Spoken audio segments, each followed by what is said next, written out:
Guys, it's Cullin calling from the Baltimore, Maryland area. Cullin from the Baltimore, Maryland area. What's on your mind? Well, not too much. I really appreciate you guys taking my call. Sure. I've been calling for a few weeks now, and just never getting through. But I had a question for you guys. And I don't want to mischaracterize what you guys might have said before on your show, so please correct me if I'm wrong. Are you guys, I guess, under the impression that corporate profits is what's driving the inflationary period that we're seeing right now? Pretty much, yeah. I mean, there was COVID and war-related shocks to the supply chain, but I mean, generally speaking, yeah. I mean, even like Wall Street Journal writers are coming around to this despite denying it for a while. And there's new reporting about like an algorithm Amazon was using to raise prices. So yeah, I mean, I don't know what the it's definitely not UAW workers. Yeah, and I'll also add to that, it's corporate profits, but it's also corporate gouging to lead to those profits, right, which is what led to the inflation. It was like essentially them seeing an opportunity with those shocks to the system to elongate gouging, and then it's borne out in the like record CEO pay and bonuses that we're seeing. Okay, well, so just kind of help me wrap my head around this. So I want to make sure I didn't miss anything here. So you guys said COVID, corporate profits, and I guess that was Matt like that said war shocks. Is that like you mean you're talking about the war in Eastern Europe right now? Yeah, like originally when that, especially in the context of recovering from COVID, was not great for supply chains, and generally war is not very good for supply chains. But I'm curious, like, what do you have besides like us clarifying what we've said previously? Well, quite frankly, I don't think that there's much evidence to prove that corporate profits are what's causing inflation. I'm not really sure, and maybe in Europe, but in America, I don't think that the war is causing much of the inflation either. And as a matter of fact, I've got the CPI data right here, and it looks like, the war started February 22. I mean, there's no really. I mean, the parabola in inflation, I mean, there's no kind of change in the trajectory of inflation there. I mean, well, hold on. Can you just make your point instead of like, what is my point? That just like you don't know. No, my point is that there's not any evidence to suggest really that corporate profits are driving inflation. And I'd like to know, like, what there is evidence though. What? The evidence is that there of the bonuses that were given out to CEOs. I mean, I'll read from Axios here. How do CEO bonuses drive inflation though? No, there's no. Here, listen to me. I'm sorry. I want to be more precise. The evidence of the gouging is in the CEO bonuses. They inflated prices for a long period of time, understanding that the Fed's only tool to discipline them was to raise interest rates. So they used these shocks to the system, as Matt just delineated.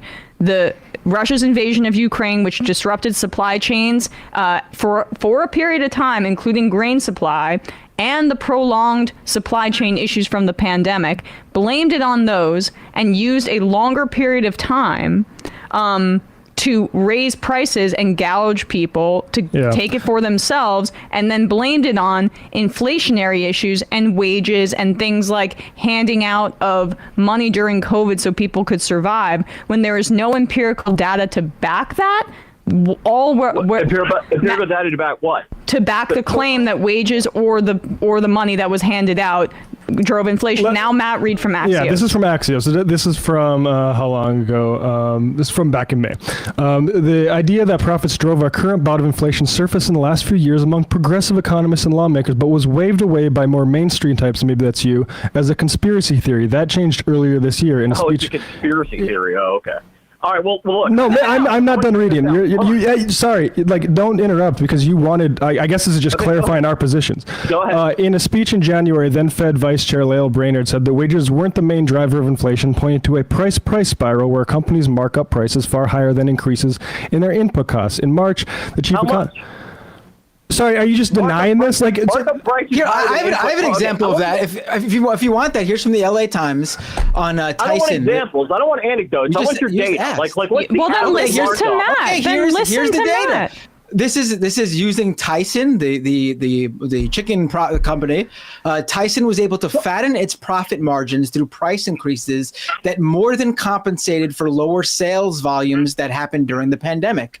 In the fourth quarter of 2021, its sales of beef fell by 6.2% compared with the same period in 2020, but it raised prices by 31.7%, enabling it to widen its operating margin on beef to 19.1% from 13.1%. In the case of chicken, sales grew only 3.6% from the fourth quarter of 2020 to the same quarter a year later. But Tyson raised prices by nearly 20%, turning a negative margin of 7.6% at the end of 2020 to a 3.6% profit a year later. That's 3.6% profit. Okay, so you're saying their inherent markup. I mean, bundling all that down, you're saying their markup, profit-wise, was about 4%. Is that what you just said? A little less than 4%.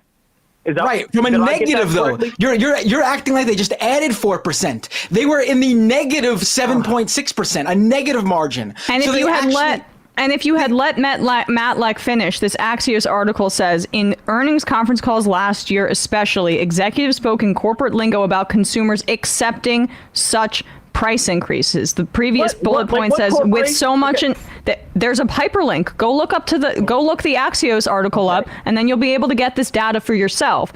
We are telling you to the best of our ability when you cold call us and try to challenge our opinions, and we're giving you a lot of information about and trying to get specific numbers out of us. If you want to call in and you have a different claim, come with evidence. We're giving you our evidence. I've got evidence. So I've got it. Okay. So I've got the CPI data, and can we agree that the way we measure inflation in this country, generally speaking, is the consumer price index? Can we agree on that? Can I say, do you think the vice? No, listen, I'm asking you a question. I think broadly, generally, but let me just ask this: do you think Fed Vice Chair Lael Brainerd is ignorant of the CPI? I think that in the quote that you gave me that about price follows and final goods prices being marked up more than input prices. First of all, I think she misspoke there because prices are always higher than input prices. If they weren't, they should have a real problem. But they're raising faster than previously. Sorry, can you just say, what do you think is responsible for inflation? I'm not interested. Listen, no, shut up. I'm not interested in a belligerent asshole saying no to everything in Axios. I'm interested in you saying what you think is responsible for inflation. What is your opinion? Go. Well, okay, I'm telling you right now. Okay, so as far as Lael Brainerd, I think that what she said is specifically untrue. She said if corporations are raising their prices faster, I guess she meant in accordance, than input price increases. But that's not true. That's distinctly not true. And I've got the far right-leaning Economic Policy Institute, such a far right-leaning institute. I've got their data right here. And average. Okay, go ahead.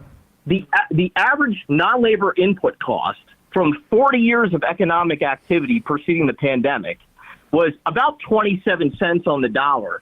Then in 6 quarters into the pandemic, according to their data, the Economic Policy Institute's data, there was a 12-point on the dollar increase. That's a 44% increase in 6 quarters.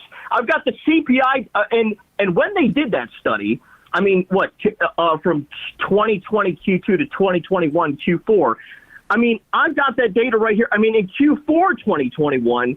So, caller, I'm going to cut you off for just a second. No. The Economic Policy Institute, from April 21, 2022. Yeah. Corporate profits have contributed disproportionately to inflation. How should policymakers respond? That's not what their data shows. Thank you, John Miller, for writing in. You're full of shit, bro. But I'm not interested in you just saying no. Everything that all these people, and it's not even leftists, it's like fucking Fed. No, shut up. I gave you the data about input profits, and you're like, you're upset. Hey, man, your interpretations. You're getting hysterical. Listen, what I'm saying is, take a Xanax, I'm not interested. Calm down. It's your interpretation versus other people's. I think you're just some belligerent schmuck. But I'm curious, what do you think drove inflation, if not these price increases from corporations? Well, based on the equation of exchange and predicted inflation versus actual inflation from the data from the Board of Governors of the Federal Reserve. Sure. It's it's the expansion of the money supply that created it. Yeah. Bye. Oh. See ya. When did that happen? The expansion of the money supply. We finally got to it. It's a gold bug. It's a gold bug. Oh my God. Love it. Thank you, caller. I enjoyed that. Maybe I'm actually. It's all these woke Fed chair people. that just love to just. Known Marxists. Yeah. That honestly, that was the perfect time to end that call. Thank you. What a weird thing to just focus on when it's so clear that prices are rising by corporations as they continue to announce record profits. If there was inflation and they were forced to raise their prices to keep up, there wouldn't be this record profits because their expenses would be up as well. Their sales would be down because again they couldn't keep up with the demand, so they're selling less because they're not producing as much as they could. But none of that's happening. Here's another. Like you said, maybe there was that period of time. Let's even give it a trailing 12 months after the pandemic. But we're well out of that now. And we're still seeing this happening. So it's very clear that that's not the issue anymore. Here's another communist. In March, the chief economist at UBS Global Wealth Management, Paul Donovan, published a note on profit margin-led inflation, describing how late 2022 and into this year, companies, particularly retailers and consumer goods makers, convinced consumers that they needed to raise prices. They didn't really. Yep. All right, let's move on from that. Yeah. I like when somebody's being a belligerent prick and is insisting they're not being a belligerent prick. You do like that? Drives me crazy.